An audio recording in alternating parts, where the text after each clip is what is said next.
What's going on, folks? It's D. White, founder of JustBlackThoughts.com. I'm currently in my washroom, if you wanted to know.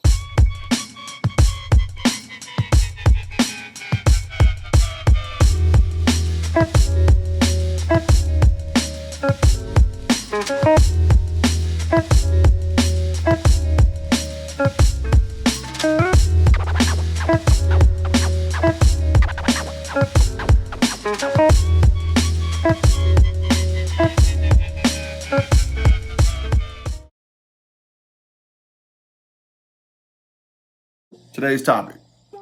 It's a Sunday. I'm grading papers. I want to talk to you about rubrics.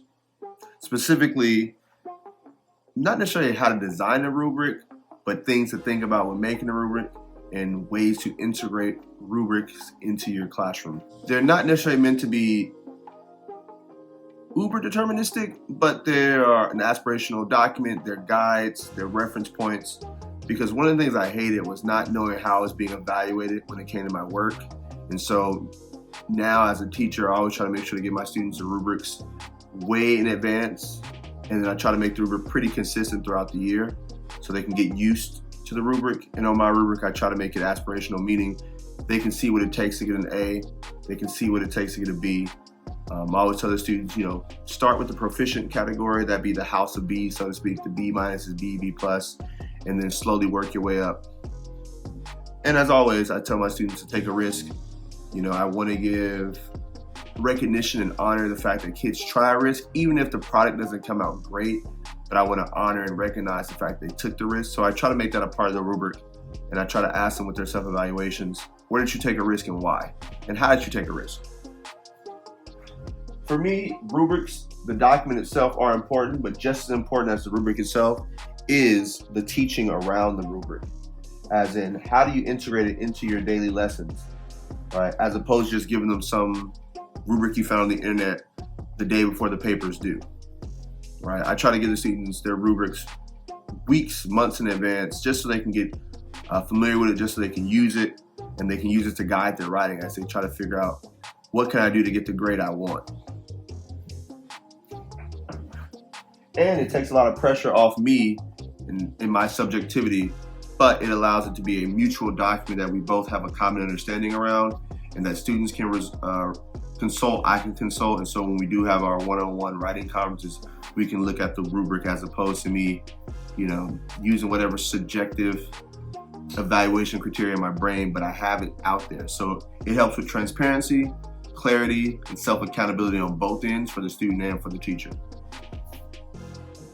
So all that to say is make sure when you make a rubric, show the students, and sometimes I have designed the rubric with the kids. Like, of course, I've been doing this for years and I have my own, but sometimes I'll go over to make sure they understand the language of the rubric, right? It becomes a whole teaching day, and I do it every time we have a major paper. We go through the rubric, we review it, just again, so they can get familiar with it, so they can internalize kind of what I'm looking for in their writing.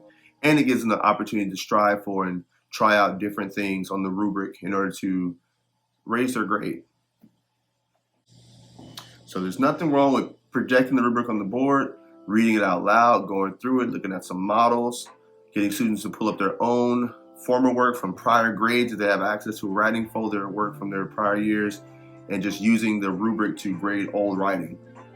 So why does this matter to me as a Black male educator? Again, I've had maybe a few teachers in my life who told me they never read my writing, or I had teachers who just kind of made up the grades as they went, and it became really difficult to follow or to train myself on how to get better with my writing. Of course, improvement is not linear. It's not as though every paper you're gonna get better. You hope that you get better at every paper. At this point, I tell my students to take different approaches with each paper and try something new, try something different, and just to get the feedback, just to see how it turns out. Just so they have kind of this portfolio of experiences with their writing, whether that be analytical writing, creative writing, journaling. They're trying something different.